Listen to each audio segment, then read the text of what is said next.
recognizes the ranking member for opening statement. I yield to the ranking member for an opening statement. I yield back. Good morning, Madam Chair. Thank you, Madam Chairman. Distinguished gentlelady from California, Mary Bono. Gentlelady is recognized. Chair now recognizes The lady from California is recognized. I'm pleased to introduce Congresswoman Mary Bono, former U.S. Representative for California's Inland Empire and Desert Region from 1998 to 2013. Mr. Speaker, I yield myself such time as I may consume. Gentlelady is recognized. Welcome to another episode of Sagely Speaking. I'm your host, Mary Bono, and today we have a very special guest joining us, Kim Humphrey, the Executive Director of PAL, which stands for Parents of Addicted Loved Ones. Kim Humphrey is the CEO and Executive Director of PAL. He is a nationally recognized content expert and speaker on the issues of drug abuse in the U.S., as well as its impact on the family. He retired from the Phoenix Police Department as a commander after nearly 32 years of service. While still in the force, Kim learned both of his sons suffered from addiction to opioids. And for 10 years, the family was thrown into a tailspin of treatment, rescues, relapses, and a steady downward spiral. He and his wife began attending PAL, and today they credit PAL with strengthening their marriage and quite literally saving not only their lives, but those of their sons as well, both of whom are now in long-term recovery and leading successful careers. Kim, welcome to Sagely Speaking. We are so happy to have you here. We focused on a number of issues related to the opioid and fentanyl crises in America. And the one thing we haven't really talked about much yet is the collateral damage on the family and what the family should do when they find themselves in this circumstance. Can you introduce yourself and tell us a little bit about PAL and just welcome Sagely Speaking?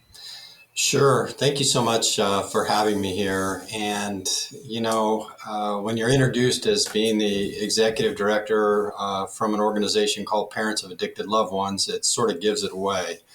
And if you go back in time when my wife and I, started out our marriage and we had a couple of boys and everything was really going well, I would have never in a million years thought that we would have gone down this road. My career in law enforcement, of course, was, dealing with this issue. And so, like most parents, I'm sure they teach their kids, drugs are not good, stay away from these things and all of that. And my wife and I were no exception.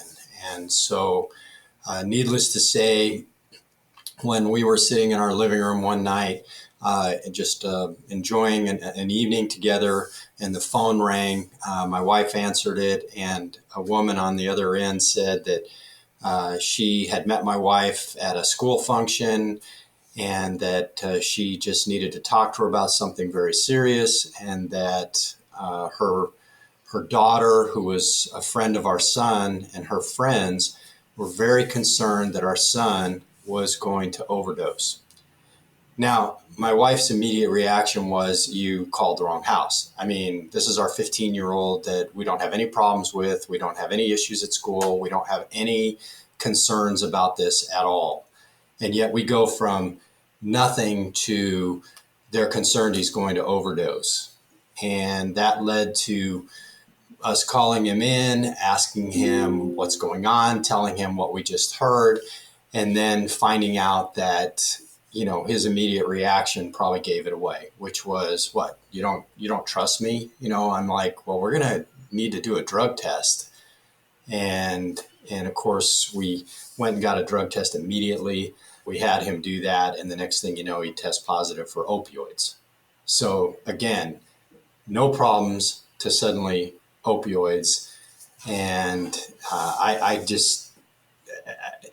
then you sit there and you go, okay, what do we do?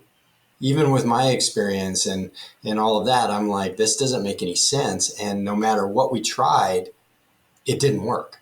I mean, from taking him to the doctor, then to see specialists, and then to try and get him into a program and all these things, he was not interested in any of that. And it made it even harder because he wouldn't cooperate. And so it just got worse and worse. And as it just continued to go downhill, my wife and I frankly did too. I mean, we just didn't, know how to deal with such a thing. And we're trying to take care of our younger son, who's 4 years younger. And interestingly, jumping forward just a few years, he had gone off to college, the younger son, and then he came home after a couple of years doing really well and announces that he's no longer enrolled in school. And we're like, what in the world happened? And then we find out he's gone down the same path as his brother. And I have to tell you right then, we not only thought we were the worst parents on the planet, we just really felt like we had no idea what to do. I mean, people would ask us, well, and it was awful. They would just say, well, where do you think you went wrong? And I'm like, I don't know, everything. I can't imagine.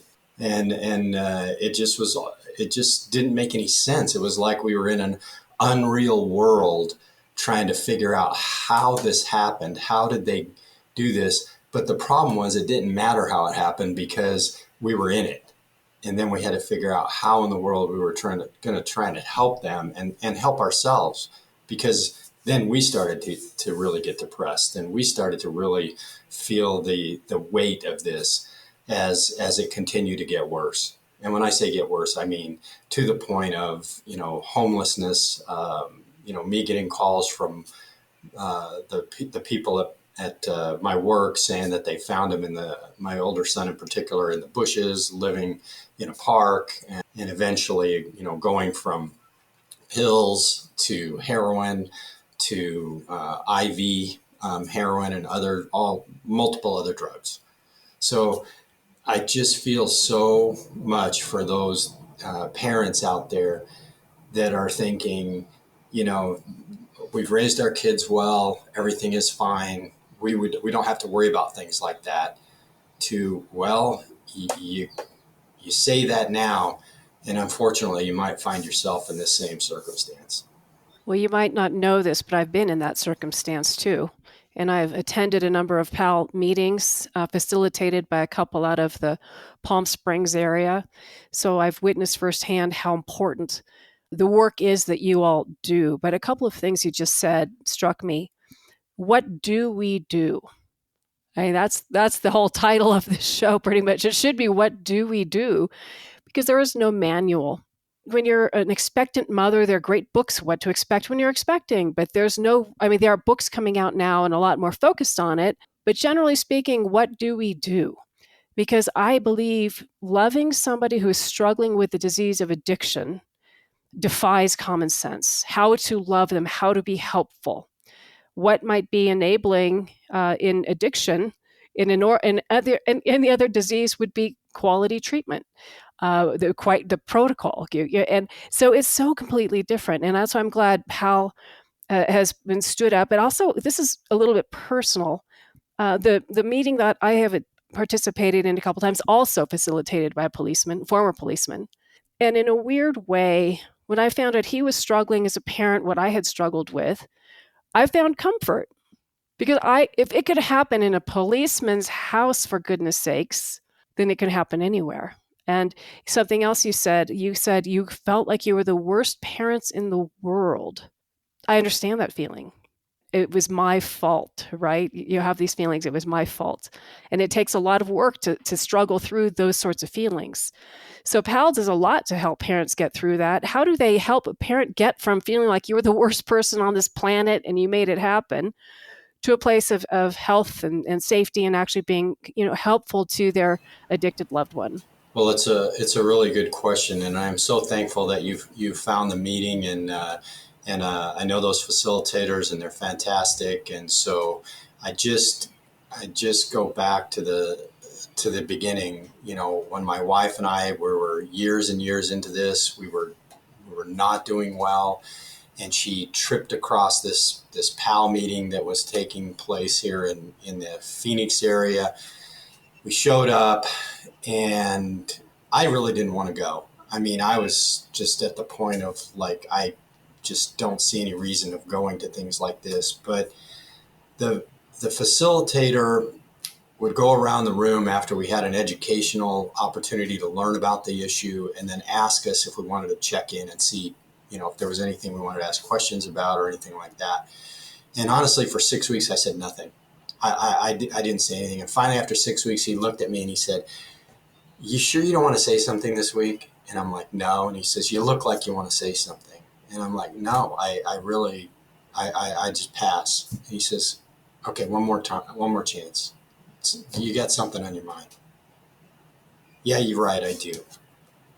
I've been coming here for 6 weeks, and I've been waiting for you to tell me how to fix my sons. And you haven't done that. And I want you to tell me how to do that. And he says, oh, I see. He goes, you're kind of a fix-it person. And I go, well, yeah, it's my sons, and I need to take care of them, and I need to fix this. I see. Are you good at fixing things? Well, yeah, I actually am pretty good at that. They pay me to do that at work. That's what I do. And he says, well, here's the thing. You can't fix your sons, but we could work on you. And I'm like, but I don't have the problem. And he says, that's part of the problem. He goes, there's things you can do. There's things you can learn. There's things you can do to be a different parent. And to speak to your point, it turns your world upside down. What you think works doesn't work. What you think works with one child that doesn't have this issue, it has the exact opposite effect on somebody with this. And so I want to love my sons, but I want to do it in a way that's healthy and helping and not hurting. And that's what became the big thing, was learning to be the parent that you need to be in this situation, which means, and this is so counterintuitive, you start by taking care of yourself. You start by being an example to your loved one by taking care of yourself. And it's like, people are like, well, I don't understand. They're the ones, and it's like, no, here's the thing. You start not taking care of yourself, and then you're no good for anybody. And then you start to realize also, as an example, you're always a role model. You will always be that to your children, regardless of your relationship. They look at you. Well, what do you do when there's a problem? Well, I sought out help, and I went to a meeting, and I started getting counseling or whatever it took. And then they're like, oh, I see. That's what you're supposed to do. So one, you're a role model. And then number two, when you start responding in healthier ways, when you start responding in ways where you're trying to be supportive of recovery and treatment and all of that, but not, as you mentioned, enabling or making, hopefully not making the situation worse, but frankly, you can by continuing to go down the road of doing things that seem like they're a nice thing to do, but they're not. I mean, most people from the outside looking in realize that handing somebody that's using drugs cash is a bad plan. But when they're sitting in front of you and they're saying, hey, I just need this to do, and then fill in the blank, whatever it is, that they're trying to get a job, they're trying to do this, and you're just thinking, well, maybe that is what they'll use the money for. Maybe they will go and get some new clothes, and they will go and get a job, and they will pay for their cell phone, or they will do whatever they need to do so that they can keep a job. And then you start realizing, no, this was all just manipulation. And it's sad, because what's happened is the drugs have taken over, and they're in the highest position in their life. And that's why you see them with their behaviors. Their behaviors become so, you're just like counter to anything you taught them. And they'll start doing everything from committing crimes to lying to you to, doing whatever it takes to maintain that. And I tell people a lot, I said, there's a book called Smoke and Mirrors by Dorothy England. And we promote that book from the perspective of someone who was in it, and then someone who became a counselor. And when she wrote this book, one of the things she talks about is the fact that when the drug becomes in this top position, think of it like air. It's above air. It's more important to this person than air. So if you think about it for a second, if somebody pushed you underwater and kept you from having air, what would you do? What would you do to get back to getting that? And the answer is, of course, you'd do anything. You'd fight for it. You'd pull even your own parents down trying to get up to get the air. And when we start to understand that's how powerful these drugs are, and we start to understand that's what they do to their brains, then we start to realize, oh, I'm up against something that's not as simple as, well, like one of my friends said to me, well, just, tell them not to do it anymore. And, tell them all the bad things that are going to happen. I'm like, okay, well, that didn't work. And it's like, because this has taken over. And so I'm sure you can appreciate that, what do? You start taking care of yourself. You start learning about this. You start understanding it so that you understand what you're up against. And then you realize your response to your loved one is going to be very different. It's not going to be doing things that you would normally do, but doing things that are going to be more loving. Because that way, hopefully, you can be the impetus for them to get the help they need. Which, by the way, that has been the study of a number of different research projects, up to and including one that's being done on PAL over time. And essentially the concept is that when parents get healthier, when families get healthier, when families respond and families surround their loved one that has this issue, their chances of getting the help they need go up significantly. And that's been shown over and over. There's numerous research studies out there that show when the family has a healthy response and the family is involved, there's a better chance. And so that's what we're all about. We're all about helping the family get better, helping the family understand the issue, and then respond in more appropriate ways. Well, I appreciate your air analogy. I've used that before, and I've seen it and witnessed it, that it's hard for people to understand how it's a life or death feeling for people who need their substance of choice when they're going through withdrawals. We'll continue our conversation with our guest in just a moment, but I'd like to take some time to thank my sponsors. Tamarack Resort in Idaho, America's only ski, golf, and lake resort. Escape the ordinary and embrace adventure at the breathtaking Tamarack Resort, nestled in the heart of Idaho. Whether you crave the rush of skiing down pristine slopes, shredding the trails on a mountain bike, perfecting your swing on our scenic golf course, or diving into thrilling lake activities, Tamarack has it all. Experience the ultimate outdoor getaway with endless opportunities for excitement and relaxation. Book your stay now and discover the wonders of this magnificent resort. Visit tamarackidaho.com. Mothers Against Prescription Drug Abuse, driving solutions to prevent drug abuse and overdose deaths by focusing on prevention through education and awareness. Map to Action, dedicated to promoting smart policies that keep our communities safe and healthy. All of our sponsors can be found on our website at sagelyspeaking.com. And now, back to my guest. How important is the peer support component of the work that you do? So it's one parent telling another parent, these are my experiences, this is what has worked. Right. So how big a deal is that? Well, I think that's the power of what PAL is all about, is it is peer support. And so we're talking about, showing up somewhere where the people in that room can relate to you. And I go back to, again, we had, my wife and I had friends that these were good friends. I mean, these were individuals we had been hanging out with for decades, and we would see them every week. And they actually had two sons just like we did. So we had a lot in common.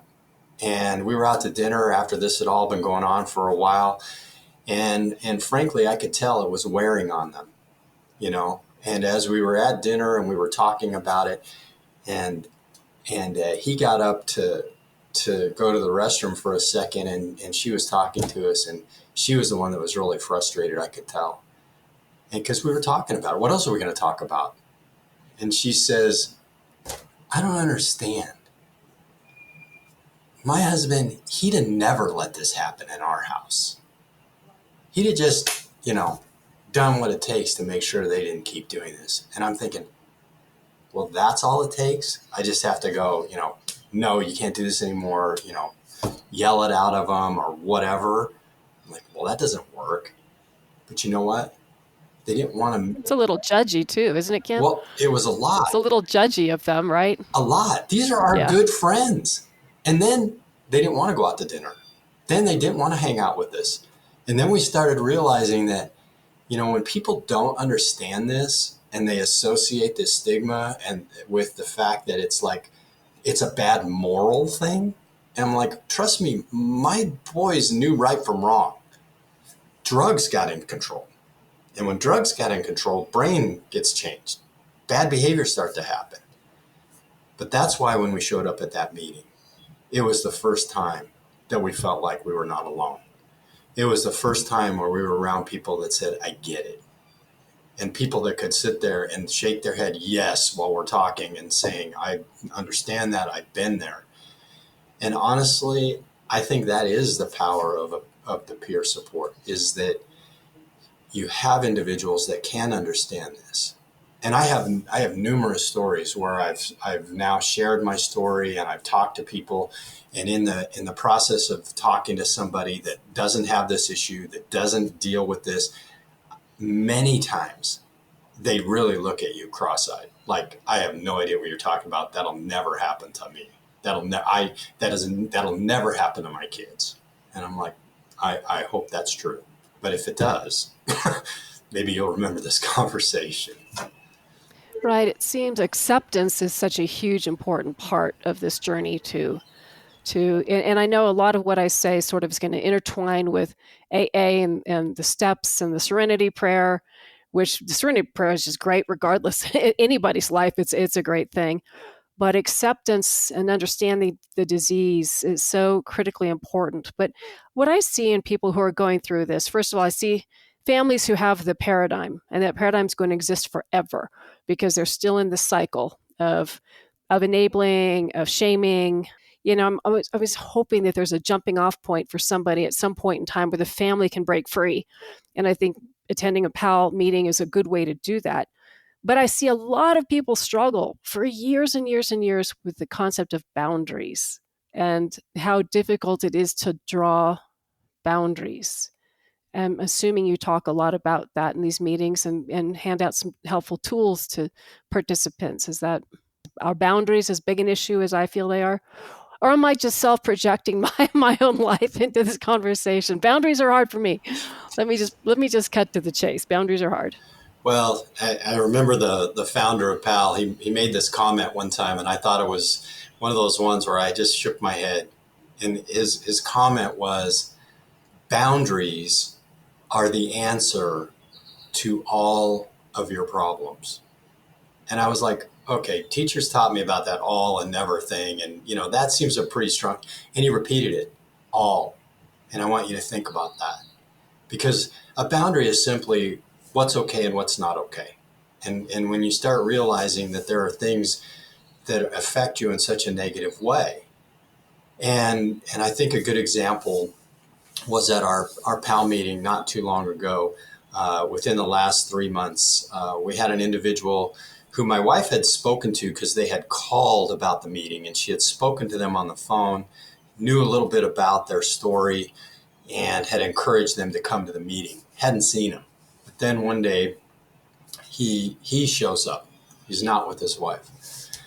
And as we got around to the opportunity for him to say something, he made the comment that he was there by himself because of what had happened earlier in the day. And he said that he and his wife had agreed on some boundaries, that their son could not stay in their house any longer. He had been stealing from them. He had been taking everything out of the house to the point where it was absolutely impossible. If it wasn't nailed down, it was getting taken. And plus it was just destroying their relationship, trying to deal with him. And he said, and then he showed up again today, the son did, and his wife let him right back in. And he says he talked to her and he said, listen, we agreed. And she says, I don't care. I'm not going to do that. And she threw her husband out of the house. And she says, I'm going to, if you don't want to stay with him, I am. And so I'm going to stay here and you need to leave. And he says, and I've been driving around all day long trying to figure out what I'm going to do. He goes, and then I came to your meeting. He goes, I don't know what to do. I go, this is This is my wife. We've talked about this. We've been dealing with this for years. And he goes, and I can't live in this environment. Yeah, I cannot. Now, there's a lot more to that story, but I think there's one important thing that needs to be understood. That gentleman that was at our meeting was 82 years old and his wife was 84. They're dealing with a 60-year-old. They've been dealing with this son for 40 years. That's how powerful it is.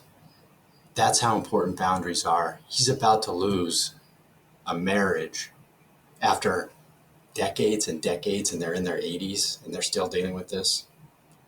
And so, yeah, that's an example, unfortunately, for others. It's like, do you want to be dealing with this for 40 years in this way? Or do you want to find a healthier way? Do you want to find a way that might take care of your marriage, take care of your family, take care of all of you, and help all of you get through this? Or do you end up like this, where you've got this individual driving around because he doesn't know where to go? And it's like, I hope not. I hope it doesn't go that far, because that one was about as extreme as it gets. That's a very sad situation. And it proves the point that this is a family disease. And to your point, which you began about, how you could be a better parent, not that you could fix it if you just learn how to fix it, but how you can accept it and embrace it. But it is difficult. I'm thinking about this 84-year-old woman. You said she's 84 or 82, whichever, the mother. But you love this child with all your heart. It's why we live, is to be mothers to a large degree. And I love this child. So you're telling me I need to draw this boundary, kick him out, which basically hurts me a lot to have to do that. There's some self-pain you have to go through, but it's a long-term victory with short-term pain that you have to recognize. If you love this child, let's use the terminology, let them go, detach with love. But that's a perfect example of what this is like, and how boundaries are difficult, because you feel as if you really are hurting yourself when you stick to your boundaries. But as we know, when you cross that line, things are going to be a lot worse.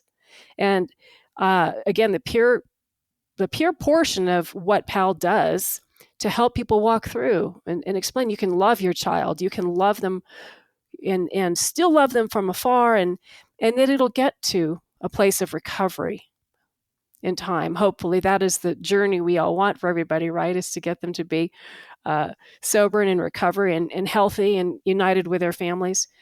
But again, something PAL, I think, helps. I don't know if handhold is the right phrase to use, but it does help. It helps through those painful moments. I've been there and I know. And as you said, when somebody else says, I've done that, or I'm going through it too, you're not alone. It helps soothe that pain that you have to go through in order to get past some of these really horrendous bumps in the road when you love somebody who's addicted. Well, and I would just say that, that ability to show love through all of this is critical. And going back to, that concept and of setting a boundary, and I like to help people try and change how they look at that, because that's what somebody did for me. And they said, a lot of times you hear, people say things like, you need to, do this or do that. And it sounds really harsh. And it's like, well, setting a boundary looks like this. Using, drugs, especially illicit drugs, in our home and stealing from us is not an acceptable behavior.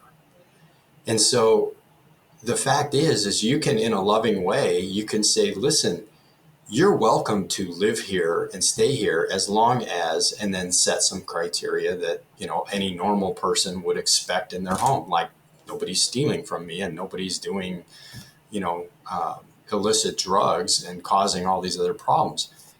And then the reality is they make a choice. And their choice is that they're not ready to do that yet. And so they're going to continue to do that. So the boundary is that I just set a boundary and you chose not to do it. So therefore, this is the consequence of that action. And why do I say that? Because that's part of the learning process, is learning that there's consequences to our actions. And so I don't necessarily have to even throw them out. They sort of do it to themselves because they choose that. And why do I say choose? Because it's the pain of not changing over the pain of changing. And that's a tough one. You got to think about that one for a second. But right now, I'm comfortable in what I'm doing. And it seems to me more painful to make that change, to go towards sobriety and recovery. And so I'm going to resist that as hard as I can. And why? Because, again, of the brain. The brain is being told you need this, and you get really sick when you don't take this. So it's like, no, I don't want to go down that road. So unfortunately, sometimes boundaries are there simply to help them understand that if you choose to continue to do that, this is the consequence. There's not a lot of people that are going to agree with us if we say, they go out and commit major crimes in our community, that they're just going to say, oh, that's okay. Most people are going to go, no, that's not okay. And so hopefully what we can do is before that gets that bad, before it gets there, we start helping them understand, what boundaries really mean. And then we realize that it's more loving to help them see that and to grow up doing that. And now that when people do ask me today, they say things like this, and they do it in a nice way. Usually they're like, well, is there anything you would have done different? Is there anything you could give me advice on? And I'm raising my kids, and I just say, you know what? Remember that you're trying to raise your kids to be resilient and to be able to be independent and to be able to live life on their own without, having to rely on you for everything, because that's what they do when they're born. And so it's a process. And in that process, they have to understand there's consequences to their actions. And if they learn that at a young age, then hopefully when somebody introduces them to these drugs or says to them, try this or whatever, I'm hoping that kicks in their brain that says, whoa, wait, if I do that, I know what could possibly happen. And honestly, I don't know how much more you can do than that, because they have to make those decisions. We all do. We do all the time. And sometimes they're really hard decisions. And as you know, sometimes when you're trying to do something in a loving way, it's painful. If you have a child that's diagnosed with diabetes and they have to avoid, certain foods and things like that, and it's a young child, my neighbor, a very young child, he's 5 years old, he was diagnosed with this. And this 5-year-old's like every other 5-year-old. He wants to eat donuts and candy and do everything else. And is it loving to say, oh, when he starts crying and saying, oh, well, I'll just give it to you? Or is it more loving to say, I can't give you that? The consequences of that are awful. And what's going to happen is this. And so they have to help him to learn to live without things that he sees other people doing. And it's like, that's loving. That's loving parents, And so it's hard. And I appreciate that you have an understanding of this, because it's sometimes, when I tell people some of the things that we had to do, they look at you and they're like, I can't even imagine doing that. But then they've never been down this road. Because as you said, do you have somebody that can hold your hand? I like to say, walk alongside you. Or is there somebody there that can put their arm around you and say, I've been there, I'm going to help you through this. And it's not going to make sense sometimes. And sometimes it's going to be really hard to make decisions. And you're really going to have to think about it. And you got to be ready. And then when you're ready, I'm there for you. And if you're not ready, I'm there for you. It's okay. Let's go back a little bit to how he started this, the how to fix this. When this does happen to unsuspecting parents and they learn that their child is struggling, there generally is the feeling that, well, 30 days of inpatient treatment and they'll be out and everything will be good and fine and dandy, and I'll have my old kid back and be fixed. And it's such a different road than that. And I think it's eye-opening for parents to understand it's not 30 days and fixed. It's a lifelong journey for the family. But again, I go back to the peer support. When I think about the PAL meetings that I've participated in, the fellowship, the love, the support, the non-judgmental attitude people have, it's just been very heartwarming. And you don't leave there fixed. You don't leave there certainly knowing that your loved one is fixed, but you leave there feeling empowered to know that the journey that you're on is that you're doing everything that you can to manage it to the best of your ability on behalf of your loved one and yourself. And so I just can't say enough good about PAL and the work that you do. But the meetings I had done were virtual. It was during COVID at its peak. Are they all virtual now? Do some meet in person? How many chapters do you have around the country? Can somebody start a chapter? Or what do you do? Help us understand the PAL journey. Yeah, so if you just go back to 2006 when PAL was founded, it was in one treatment center founded by a substance abuse counselor. And he saw this issue with parents, and it was starting to become more and more of an issue with younger people coming into treatment. And he saw that unique relationship where it was really hard for parents to be supportive in a way that was helpful for those that were dealing with the loved one in treatment. And so when he created PAL, it's different it has an educational component, and that educational component involves lessons on the issues of addiction and recovery, and to help understand what you're going through. And so by 2014, these groups had spread around a little bit in the valley of Phoenix here. And mainly because it had gotten so big that he would just splinter off groups using parents to start them on their own side of town. My wife and I were one of those. And so we had attended the meeting, and in a short period of time, he says, you need to start this meeting. We're like, well, we're not qualified. And he goes, you're the most qualified. You're parents and you're doing this. And so by 2014, when I was retiring from the police department, literally the same week, he came to me and said, hey, I want to help this thing get expanded. He goes, but I'm 70 years old. He goes, and I'm trying to retire, and I'm actually writing a book about some of these things, and I don't know what to do. And he asked for help. And it was at that point that, it was hard to say no for both my wife and I, because it had helped us so much. And so when we formed it as a nonprofit in 2015, it was turned over to a group of parents, and with no funding or anything. And now you can jump forward to today. So we just celebrated 9 years. And in that 9 years, we went from those dozen meetings or so in the Phoenix area to now we have in-person meetings in 38 states.